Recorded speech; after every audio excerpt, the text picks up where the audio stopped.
અને નાનકડો પ્રહલાદ નિર્ભય બની પરમાત્માની સન્મુખ જઈને બે હાથ જોડી દીધો અને પ્રહલાદને જોઈ ભગવાનની આંખમાં આંસુ આવી ગયા. લીધો પ્રહલાદને ઉપાડ્યો ને પોતાની ગોદમાં બેસાડ્યો અને ગાય પોતાના વાછરડાને ચાટે એમ લપ લપ લપ લપ કરતા પરમાત્મા નરસિંહ પ્રહલાદને ચાટી રહ્યા છે, વહાલ કરી રહ્યા છે. અરે તના જીવનમાં આટલી વિપત્તિઓ આવી તે એકવાર પણ મને મદદ માટે ન બોલાવ્યો. સવઈ વણી કહા પ્રહલાદ કહે, જે ભક્તિ કરીને માંગે ને તો વેપારી કહેવાય, ભક્ત ન કહેવાય. અરે તું કંઈક માંગ, હું તને આપવા ઈચ્છું છું. આપવા ઈચ્છતા હો તો એટલું જ માંગુ છું કે પ્રભુ એવી કૃપા કરો કે આજ પછી માંગવાની ઈચ્છા જ ન જન્મે, માંગવાની ઈચ્છા જ પેદા ના થાય. એ માંગુ છું. મારી ઈચ્છા છે કે હું તને કંઈક આપું, એમ ભગવાન કહેવા લાગ્યા. માણસ આવે તો કંઈક લઈને જાય, ભગવાન આવે તો કંઈક આપીને જાય. મારી ઈચ્છા, હું મારી ભગવત્તાનો આનંદ માણવા માંગુ છું, એટલે તને કંઈક આપવા ઈચ્છું છું. ત્યારે પ્રહલાદે કહ્યું, જો આપવા જ ઈચ્છતા હો તો એટલું માંગુ છું કે મારા પિતાની અધોગતિ ન થાય એવી કૃપા કરજો. અરે તારા જેવો દીકરો જેના ઘરે થાય એની તો 21 પેઢીઓ, 7 પિતા પક્ષની, 7 માતા પક્ષની અને 7 સસુર પક્ષની 21 પેઢીઓ તરી જતી હોય છે. સુંદર સ્તુતિ પ્રહલાદજીએ કરી છે કે પ્રભુ આપ કોઈ સાધનથી પ્રસન્ન થતા નથી, આપ તો કેવલ પ્રેમથી પ્રસન્ન થાઓ છો. પ્રીતમ પ્રીત હિતે પૈયે યદ્યપિ રૂપ ગુણ શીલ સુઘડતા ઇન બાતન ન રીઝઈએ. સુંદર સ્તુતિ કરી છે. આગળ સ્ત્રી ધર્મ, વર્ણાશ્રમ ધર્મ, આ બધા ધર્મોના ઉપદેશ આપ્યા. અહીંયા સપ્તમ સ્કંદની કથાને વિરામ આપીએ. બોલો ગોવર્ધન નાથ કી જય. અષ્ટમ સ્કંદ મન્વંતર લીલા. મનુ, મનુપુત્રો, ઇન્દ્રદેવ, સપ્તર્ષિ ને ભગવદ અવતાર, આ 6 વસ્તુ મન્વંતરમાં હોય. અહીંયા ગજેન્દ્ર મોક્ષની કથા આવી. ત્રિકૂટ પર્વતની નીચે એક વિશાળ વન છે, એમાં ગજેન્દ્ર રહે છે. આ જીવનો પ્રતીક છે, એટલે આ જીવને હાથી બનાવ્યો. કારણ કે કોઈ भी जीव से पूछो तो अपना परिचय भूतकाल से देता है, हमेशा जो प्राप्त किया है उससे देता है. पत्नी थी हाथी, कोठी थी हाथी, गाड़ी थी हाथी. जो बार बार हाथी हाथी करे इसलिए उसको हाथी बनाया. सब था मगर मृत्यु तो निश्चित. संसार सरोवर છે. જીવ ગજેન્દ્ર સ્નાન કરે છે સંસારના પરિવાર સાથે. એમ થાય કે મને ક્યાં કંઈ થવાનું છે. દરેકનું જીવન એમ જ ચાલવાનું હોય ને, મને ક્યાં કંઈ અત્યારે થવાનું છે, એ તો કરીશું શાંતિથી. પણ ક્યારે આ મગર આવીને પગ પકડે ને ખબર નથી પડતી. અને દરેકનો પકડાય જ છે ને. શરૂઆત જ ઘડપણની પગથી જ થાય ને. ઘૂંટણ દુખવા લાગે એટલે સમજવું કે શરૂ થયું.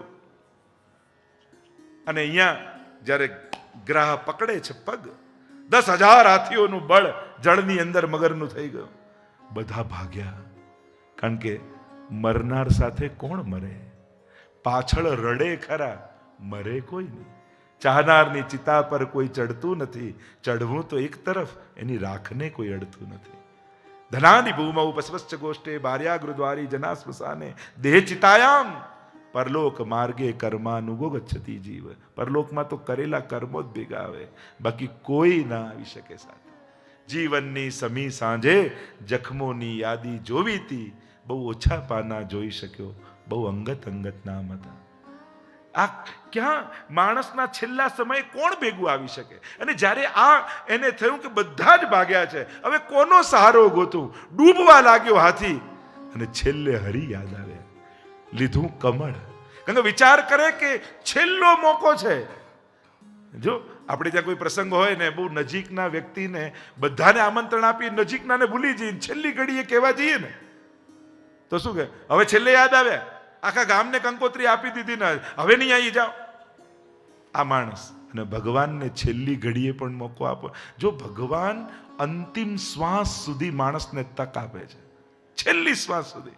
ચલ બાળપણમાં ભજી લે, ન કર્યું. ચલ જવાનીમાં ભજી લે, ન કર્યું. ચલ ઘડપણમાં ન કર્યું, છેલ્લી શ્વાસે મારું નામ જપી લે, પહેલો આવીને હું ઊભો રહીશ. આ ભગવાન છે. છેલ્લે યાદ કરશો ને તોય જે પહેલો આવીને ઊભો રહે ઈશ્વર. છેલ્લી શ્વાસે. અને થયું કે છેલ્લો મોકો, શું ભેટ આપું? કારણ સૃષ્ટિ તો બ્રહ્માજીની બનાવેલી છે. ભગવાને જે બનાવ્યું હોય એ ભેટ આપવું જોઈએ. જો સૃષ્ટિમાં બધું બ્રહ્માજીનું સર્જન છે, પણ કમળ છે ને એ ભગવાનનું સર્જન છે. કારણ કે ભગવાનની નાભીમાંથી કમળ ઉગ્યું અને કમળમાં બ્રહ્માજી થયા. એટલે કે કમળ બ્રહ્માજીનું સર્જન નથી, એ બ્રહ્મનું સર્જન છે, ઈશ્વરનું સર્જન છે. એટલે કમળ તોડ્યું કે પ્રભુ ત્વદીય વસ્તુ ગોવિંદ તુભ્યમેવ સમ. આ તારું છે, તારું બનાવેલું છે, અને હું મારો આત્મા પણ તારો છે, તને સમર્પિત થાઉં છું હે હરી. અને હે ગોવિંદ. ગરુડ પર સવાર થઈ પરમાત્મા. હ બોલ્યા ત્યાં તો ગરુડ પર સવાર થયા, રી બોલ્યા ત્યાં તો શિરચ્છેદ કરી નાખ્યો. બોલાવ્યા હાથીએ, કૃપા કરી મગર પર. કારણ કે મગરને એમ થયું કે હરિ નામ બોલ્યો ને હાથી, તો કે આ તો હરિનો દાસ લાગે છે અને આના પગ પકડીશ તો હું તરી જઈશ. એટલે જોરથી પગ પકડી લીધો. અને પ્રભુ આવીને વિચાર કરે, મને બોલાવનારો મારો દાસ, પણ એના ચરણ પકડનારો દાસાનો દાસ, એના પર તો પહેલી કૃપા કરવી જોઈએ. એટલે બોલાવ્યા હાથીએ અને ઉદ્ધાર પહેલો કર્યો મગરનો. સુંદર સ્તુતિ ગજેન્દ્રજી કરી છે. અને દેવતાઓને દાનવોને સમજાવ્યા, અરે દાનવો, આ ઉપરનો જે ઝોળ છે ને એ પહેલા દેવતાઓને હું પીવડાવી દઉં, રગડો છે ને તમને પીવડાવીશ. અને એવા મોહિત થઈ ગયા કે માની ગયા. અને દેવોને જ્યાં અમૃત પીવડાવતા હતા, સૂર્યચંદ્રની વચ્ચે રાહુ બેસી ગયો, અમૃત પી ગયો, સુદર્શન છોડ્યું, શિરચ્છેદ કર્યા, રાહુ અને કેતુ થયા. ભયંકર યુદ્ધ થયું. દાનવો જ્યારે મર્યા, શુક્રાચાર્ય પાસે સંજીવની વિદ્યા હતી, બધાને જીવિત કર્યા, સ્વર્ગ પર ચઢાઈ કરી. દેવતાઓ સ્વર્ગ છોડીને પર્વતની ગુફાઓમાં સંતાયા. અને દિતિ અને અદિતિ, દૈત્યોની માં અને દેવોની માં, કશ્યપ મુનિને વિનંતી કરી છે કે મારા પુત્રો દુઃખી છે. દેવતાઓની માં અદિતિએ વિનંતી કરી અને પયોવ્રતની વિધિ બતાવી. ભાદર માસની દ્વાદશીના દિવસે બોલો વામન ભગવાન કી જય. વામન ભગવાનનું પ્રાગટ્ય થયું. કોઈ કમંડળ આપ્યું, કોઈ મુંજી મેખલા આપ્યા, કોઈ દંડ આપ્યો, કોઈ અનેક પ્રકારના ઉપહારો મળ્યા. અને વામન ભગવાન ચાલ્યા ભૃગુકચ્છ, જેને આજનું ભરૂચ આપણે કહીએ. બલિરાજા યજ્ઞ આદરીને બેઠા છે. અને જ્યાં ભગવાન વામનને આવતા જોયા, બધાને એમ થયું જાણે સૂર્યનારાયણ બ્રાહ્મણનું રૂપ ધારણ કરીને મારા યજ્ઞમાં આવી રહ્યા છે. આવતા જોઈને બધા ઊભા થઈ ગયા, પોતાને ખબર ન પડી. અને જ્યાં આવ્યા, સ્વાગતમને નમસ્તુભ્યમ બ્રહ્મન કિમ કરવામાં, સ્વાગત છે આપનું, આપનું શું પ્રિય કરું? હું તો સંતોષી બ્રાહ્મણ છું, હું માંગુ એ આપ. શું જોઈએ આપને? સંકલ્પ કરું, 3 ડગલા ભૂમિ જોઈએ, એ પણ મારા પગથી માપીને.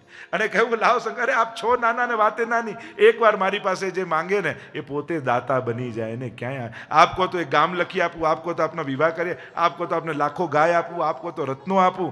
મેં કહ્યું એ આપ, નહીં તો આ ચાલ્યું. સંકલ્પ કરવા જાય, શુક્રાચાર્ય રોક્યો. અરે રોકાઈ જા, ન આપીશ. ઘણા શુક્રાચાર્યો આજે ફરતા હોય.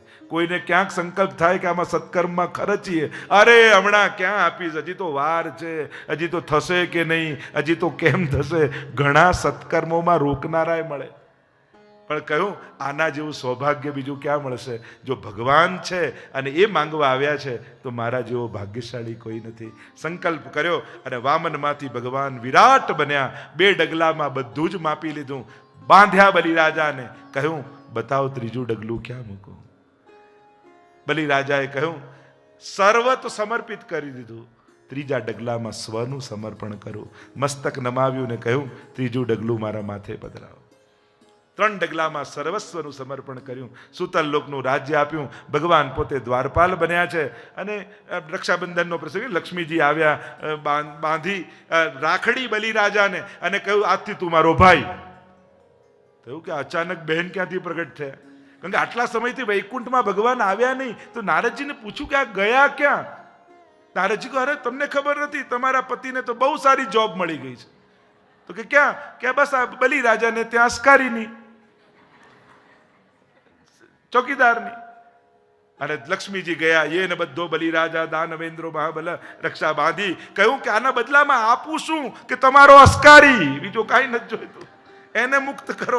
અને ભગવાનને છોડાવ્યા. અને આ રીતની દિવ્ય કથાઓ. આગળ મત્સ્ય અવતારની કથા આવી. સત્યવ્રત રાજા કૃતમાલા નદીના કિનારે ઊભા છે, હાથમાં માછલું આવ્યું, કુંડામાં નાખ્યું તો કુંડા જેટલું થઈ ગયું, મોટા પાત્રમાં મોટા જેટલું, સરોવરમાં સરોવર જેટલું, દરિયામાં દરિયા જેટલું. પૂછ્યું છો કોણ? બોલો મત્સ્ય ભગવાન કી જય.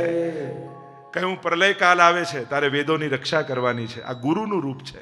અને હોડી આવશે તારી પાસે, એમાં વેદની રક્ષા કરજે. અને જ્યાં સુધી પ્રલયકાલ ચાલતો હતો ત્યાં સુધી વેદની રક્ષા કરી છે. દરેકના સૂક્ષ્મ રૂપોને ત્યાં ધારણ કર્યા છે. દશમ સ્કંદ ભગવાનનું હૃદય. 90 અધ્યાય મહાપ્રભુજી 3 પ્રક્ષિપ્ત માને, એની ચર્ચા કાલે વિશેષ રૂપે નિરોધ લીલા દશમસ્કંદની લીલા છે.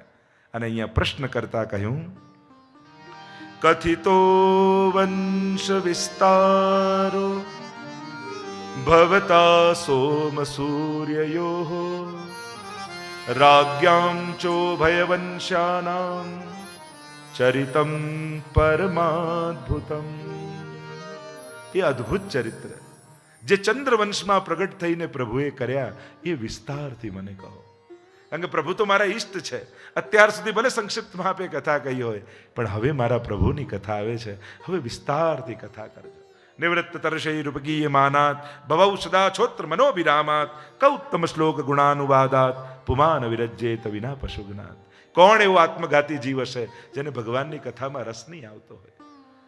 પરીક્ષિત મહારાજ પૂર્વજોના પર પરમાત્માની જે કૃપા હતી એને યાદ કરી રહ્યા છે.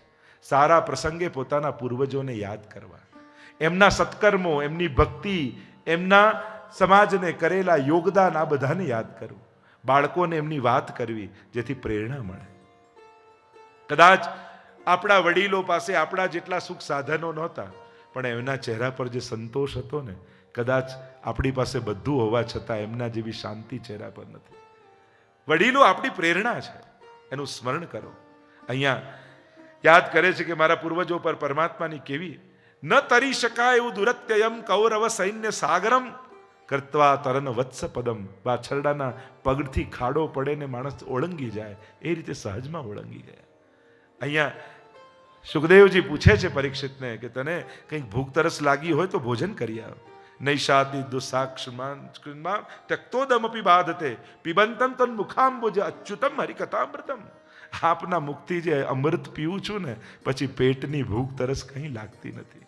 આત્મા તૃપ્ત હોય ને તો દેહ ધર્મ બાધા નથી કરતા. જેને આત્મસંતોષ નથી એના જીવનમાં અસંતોષ રહે છે.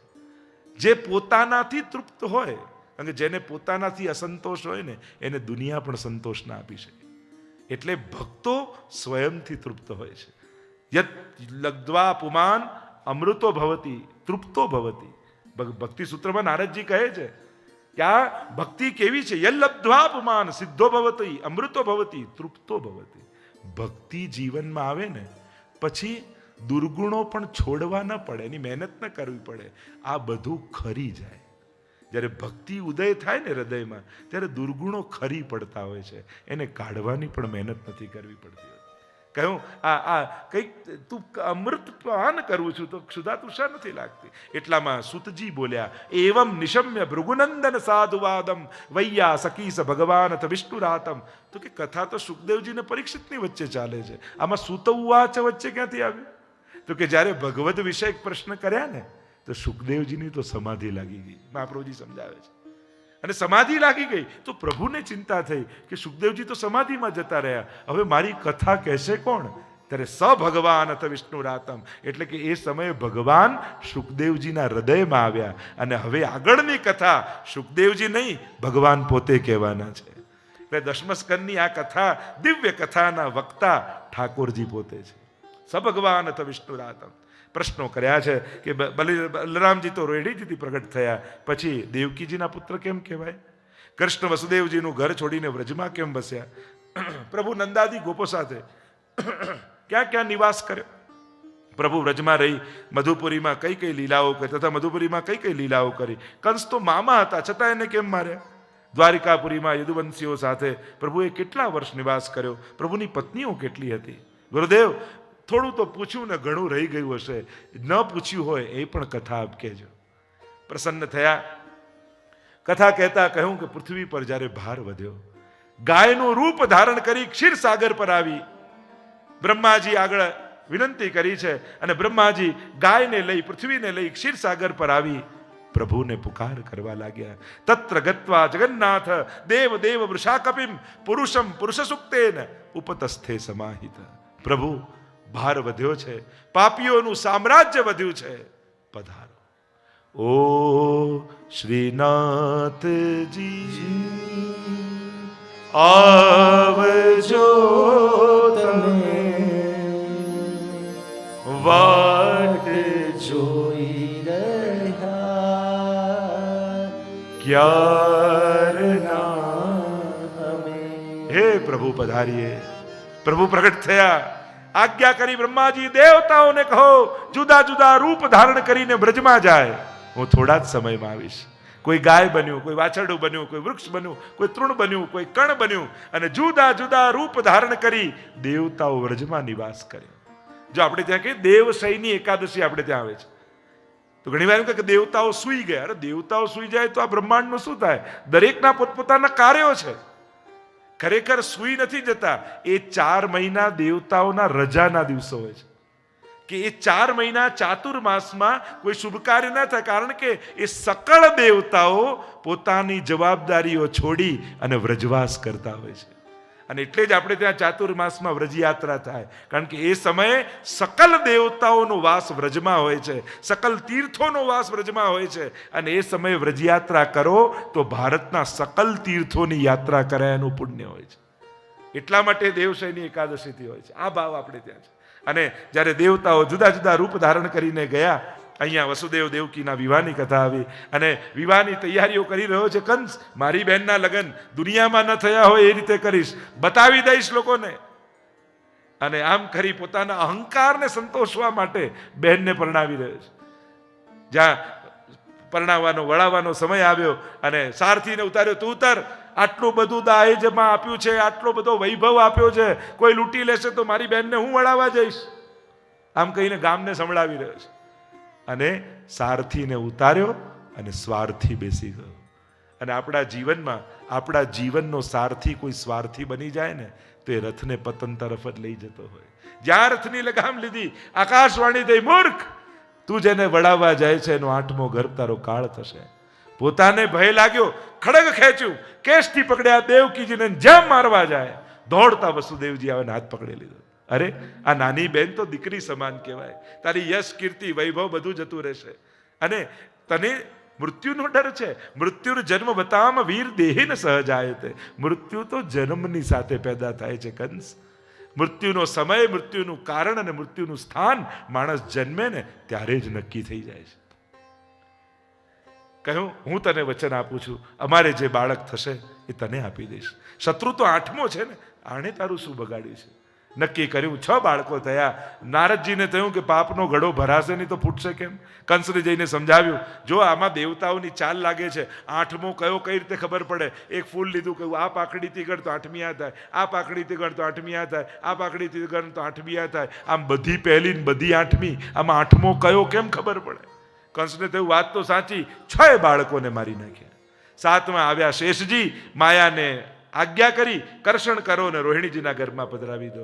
ગોકુલમાં વસુદેવજીના પત્ની રોહિણીજી રહેતા, એના ઘરમાં પધરાવ્યા. પ્રભુને પધારવાનો કાળ આવ્યો અને પ્રભુ પધારે ત્યારે બધું અનુકૂળ થઈ જાય.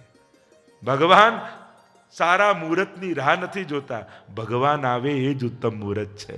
8.5 શ્લોકોમાં વર્ણન કરતા ત્યાં સુખદેવજી વર્ણન કરતા બોલ્યા, અથ સર્વગુણોપેત કાલઃ પરમ શોભન યર્હેવાજર જન્મક્ષ શાંતક્ષ ગ્રહ તારકમ. ગ્રહ નક્ષત્રો પોતપોતાના સ્થાને ગોઠવાયા. શાંત પડેલા યજ્ઞ કુંડોમાં અગ્નિ પ્રજ્વલિત થવા લાગ્યા. બ્રાહ્મણોના મુખમાંથી સ્વયં વેદ મંત્રો નીકળવા લાગ્યા. મંદમ મંદમ જલધરા સુંદર વાયુ આવવા લાગ્યો. દેવતાઓ દુંદુભીઓના સ્વર ભરે છે. અપ્સરાઓ નૃત્ય કરી કલાનિધિને પોતાની કલા સમર્પિત કરી રહી છે. મધ્યરાત્રિનો સમય આવ્યો. તમદ્ભુતમ બાલકમ અંબુજેક્ષણમ ચતુર્ભુજમ શંખ ગદા દ્યુદાયુધમ શ્રીવત્સ લક્ષ્મમ ગલ સૌભિ કૌસ્તુભમ પીતાંબરમ સાંદ્ર પયોદ સૌભગમ. ચતુર્ભુજ રૂપે નારાયણ પ્રગટ થયા છે. વસુદેવ દેવકી ઉપર કૃપા કરી રહ્યા છે. આખો કારાગૃહ પ્રકાશમાન થવા લાગ્યો. બંને હાથ જોડીને ઊભા છે. કહ્યું, તમને વચન આપવા માટે હું આવ્યો છું. તમે વરદાન માંગ્યું હતું પૂર્વ જન્મમાં, મારા જેવો પુત્ર થાય. બહુ વિચાર્યું, પણ મારા જેવું તો બીજું કોઈ નથી, એટલે હું પોતે આવ્યો છું. મને લઈ જાઓ ગોકુલ, ત્યાં માયાનો જન્મ થયો છે ને અહીંયા લઈ આવો. પણ વસુદેવજી કહે, મેં તો કંસને વચન આપ્યું છે, જે બાળક થશે આપી દઈશ. બાળકનું વચન આપ્યું છે, બાળક નથી થયું. અહીંયા તો ઈશ્વર પોતે આવ્યા છે અને ઈશ્વર આપવાનું વચન નથી આપ્યું. અને ટોપલામાં પધરાવ્યા, રેશમી વસ્ત્ર બિછાવીને લાલનને જ્યાં માથે લીધા બેડીઓ ખુલી ગઈ, દરવાજા ખુલી ગયા. અરે જેના માથે ઠાકોરજી બિરાજે સંસારની બધી બેડીઓ આપમેળે ખુલી જતી હોય છે. એટલે જ પુષ્ટિ માર્ગમાં કહીએ, તમારા માથે કયું સ્વરૂપ બિરાજે છે? અમે તમારા ઘરમાં ઠાકોરજી નથી પધરાવતા, અમે તમારા માથે ઠાકોરજી પધરાવીએ છીએ. કારણ કે માથે પ્રભુ આવે ને તો બધેથી રસ્તા મળી જતા હોય. યમુનાજીએ પણ માર્ગ આપી દીધા. નંદાલયમાં પહોંચી ગયા, પધરાવ્યા લાલનને, મૂકી માયાને લઈને આવ્યા ને જોર જોરથી રડવા લાગી. ખબર કરી છે સિપાહીઓએ કંસને, કંસ દોડતો આવ્યો, મારો શત્રુ આવી ગયો. અરે કન્યા છે, જે પણ હોય પછાડવા જાય. આકાશમાં ગઈ અષ્ટભુજાડી માયા થઈ, મૂર્ખ, તને મારનારો તો ક્યારનો બીજે પહોંચી ગયો છે. બધા અસુરોને ભેગા કર્યા, સભા કરી છે, કેમ કરીને એને મારવો. અસુરો સભા ભલે કરે, આપણે તો જઈએ ગોકુળમાં. ગોકુળમાં રાત છે, નંદ બાબા સુએ છે અને મંગલ સ્વપ્નો આવે છે. એક નાનકડું બાળક છમ છમ છમ છમ છમ છમ કરતું નંદાલયમાં દોડતું દેખાય. એકદમ ચોંકીને ઉઠે કે અરે મારા નંદાલયમાં આ બાળક કોણ? ફરી સુઈ જાય અને ગાયોને લઈને વેણુનાદ કરતા કરતા એક સુંદર બાળક ગૌને ચારતો નંદાલયમાં આવતો દેખાય. ફરી ચોંકીને જાગે, અરે આ કોણ છે? ફરી સુઈ જાય. બંને હાથમાં માખણનો લોંદો લઈ છમ છમ છમ છમ છમ છમ નાચતા એક સુંદર બાળકના દર્શન કરે. ફરી એમ થાય કે અરે આ બાળક છે કોણ?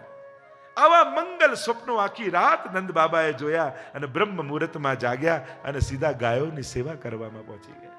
અને અહીંયા તો ગોકુલ જાણે હિલોળે ચડ્યું છે. યમુનાજી કલ કલ કલ કલ કલ કલ મધુર ધ્વનિ કરતા જાણે બધાઈ આપી રહ્યા છે. અરે કૃષ્ણામ કૃષ્ણ સમામ કૃષ્ણ રૂપામ કૃષ્ણ સાત્મિકામ, મારા ગુણ અને ધર્મને ધારણ કરનારા પ્રભુ પધારે છે, હું વધાઈ પહેલી આપીશ. મોરને એમ થયું મારું પીછું મસ્તક પર ધારણ કરશે, હું પહેલી વધાઈ. નંદાલયના શિખર પર ચડી કેહો ના સ્વર કરવા લાગ્યો. ગાયોને એમ થયું અમારો ગોપાલ આવે છે, પહેલી વધાઈ તો અમે આપીશું. ગળામાં બાંધેલી સોનાની ઘંટડીઓને હલાવતા ટન ટન ટન ટન આખું નંદાલય ગજવી નાખ્યું. પહેલી વધાઈ અમે આપીશું. અરે નંદ બાબાના બહેન સુનંદાજી રહેવા આવ્યા છે, ભાભીને બાળક થવાનું છે. અને વહેલા જાગીને સુતિકા સદન પાસેથી નીકળ્યા અને પ્રભુને થયું હું આવ્યો ને કોઈ સ્વાગત નથી કરતું. જોર જોરથી ઠાકોરજી રડવા લાગ્યા. રડવાનો અવાજ બાળકનો સંભળાયો. દોડતા ભીતર જઈને જુએ તો યશોદાજી સૂતા છે.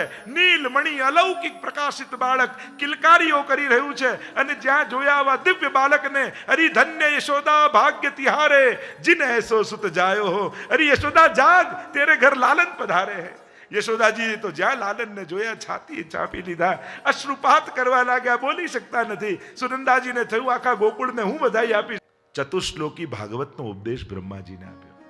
આજે આખું ભાગવત 18,000 શ્લોકોનું છે ને, એ આ 4 શ્લોકોનો જ વિસ્તાર છે, જેને કહેવાય ચતુશ્લોકી ભાગવત, જે સ્વયં ભગવાને બ્રહ્માજીને સંભળાવ્યું. અને એટલે જ આ ગ્રંથનું નામ છે શ્રીમદ ભાગવત. ભાગવતનો અર્થ જ થાય ભગવતા પ્રોક્તમ ઇતિ ભાગવતમ, જે ભગવાને કહ્યું એ ભાગવત. એટલે કે ભાગવતના આદિ વક્તા સ્વયં ભગવાન છે. ભગવાને બ્રહ્માજીને, અને એ રીતે આખી પરંપરા આગળ આપણે જોઈશું. સ્વયં પ્રભુ જ આના વક્તા છે. 4 શ્લોકમાં ભાગવત સંભળાવ્યું છે. જેમ વેદાંતના 4 મહત્વના વિષયો બ્રહ્મ, જીવ, જગત અને માયા, આ ચારેનો જાણે પરિચય કરાવ્યો. બ્રહ્મનું સ્વરૂપ સમજાવતા પ્રભુ ચતુશ્લોકી ભાગવતના પ્રથમ શ્લોકમાં બોલ્યા, અહમેવા સમેવાગ્રે નાન્યદયત સદ સત્પરમ પશ્ચાદહમ યદેતચ્ચ યો વશિષ્યેત સોસ્મ્યહમ. અહમેવા સમેવાગ્રે, અહમ ઈવ અગ્રે, જ્યારે કંઈ જ નહોતું ત્યારે હું હતો.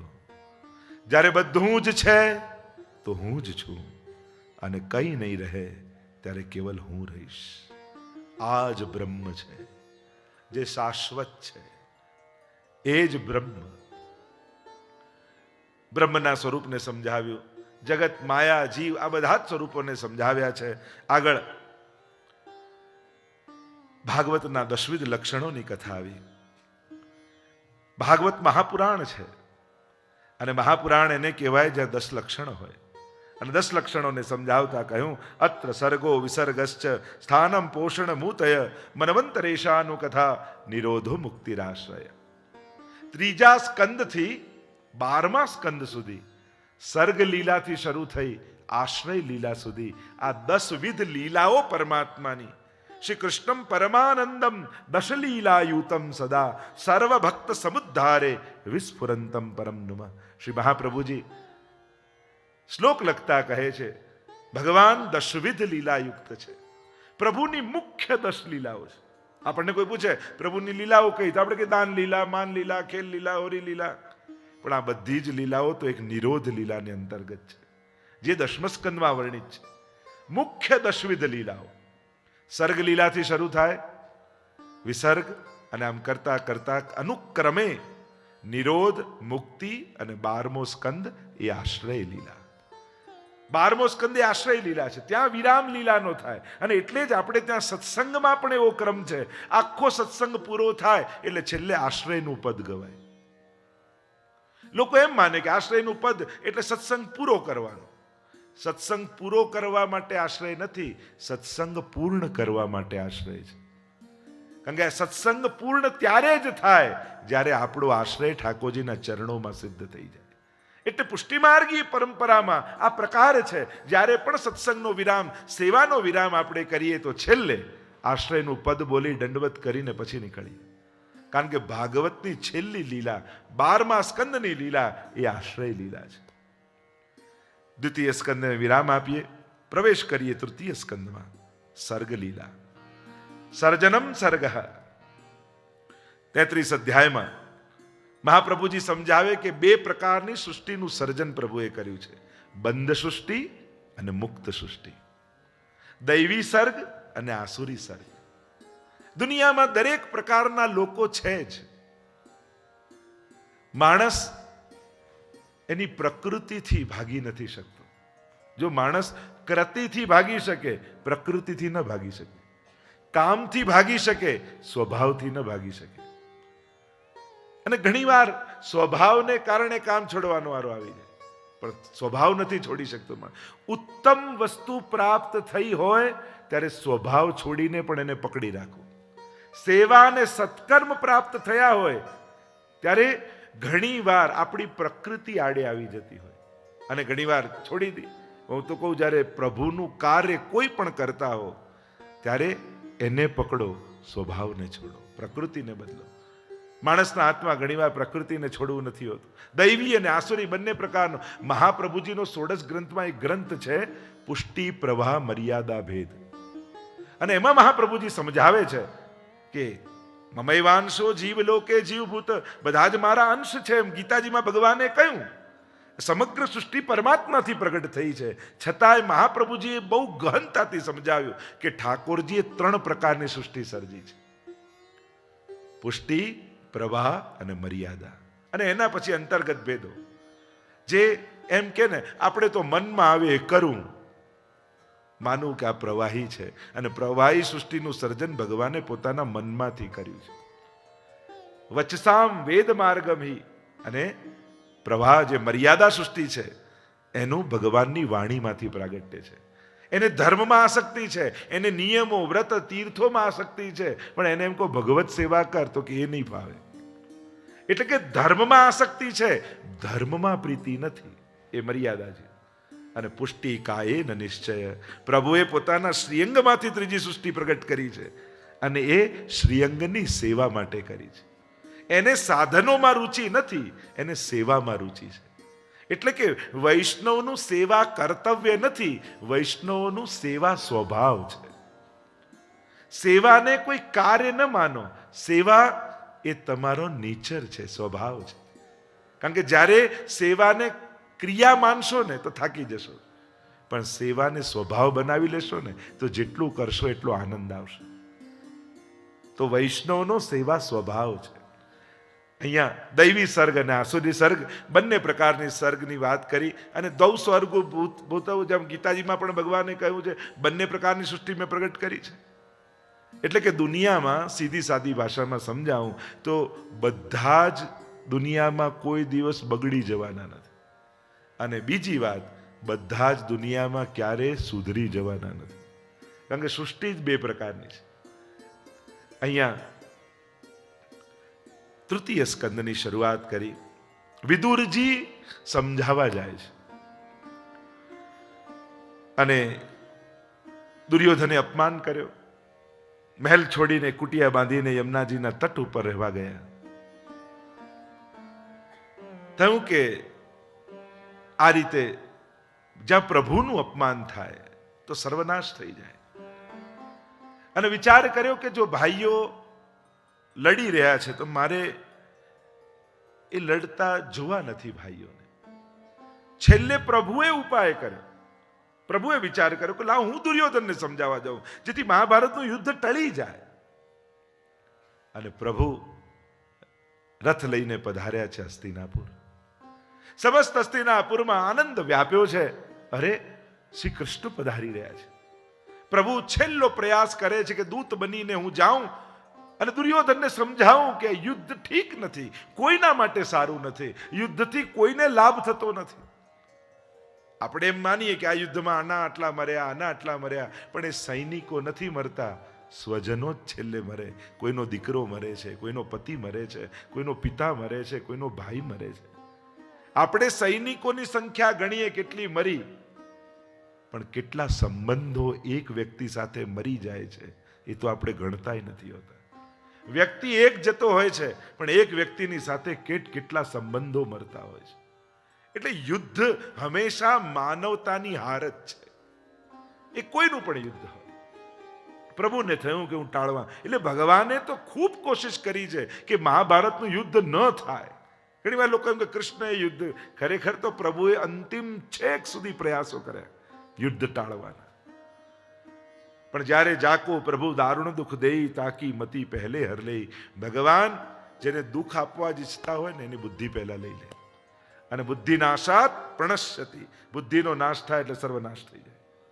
અને પ્રભુ પધારી રહ્યા છે. સમાચાર મળ્યા છે વિદુરજી ને સુલભાજીને પણ સમાચાર મળ્યા. અરે દ્વારિકાધીશ પધારે છે, પ્રભુના દર્શન કરવા જઈશું. નગરવાસીઓ બધા બહાર આવ્યા છે. પ્રભુનો રથ આવ્યો. ચારે બાજુ દ્વારિકાધીશના જયઘોષ થયા છે. પુષ્પની વર્ષા થઈ છે. દુંદુભીઓના નાદ વાગ્યા છે. અને પ્રભુનું સ્વાગત કરીને નગરવાસીઓ પધરાવીને લાવે છે.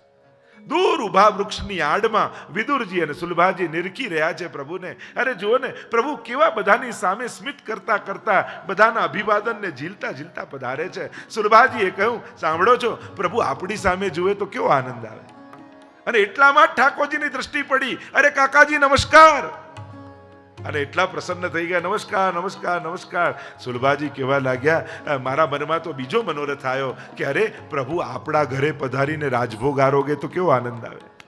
અરે પાગલ હો ગઈ હો, ઠાકોર जी तो पधारे दुर्योधन के वहां, उनके मेहमान है, हमारे घर क्यों आएंगे. मन में आया तो मनोरथ कर लिया. જો મનોરથ કરવામાં કંજૂસી નહીં કરે, મનોરથ કરવામાં ક્યારે પણ પોતાના સામર્થ્યને નહીં જોવું.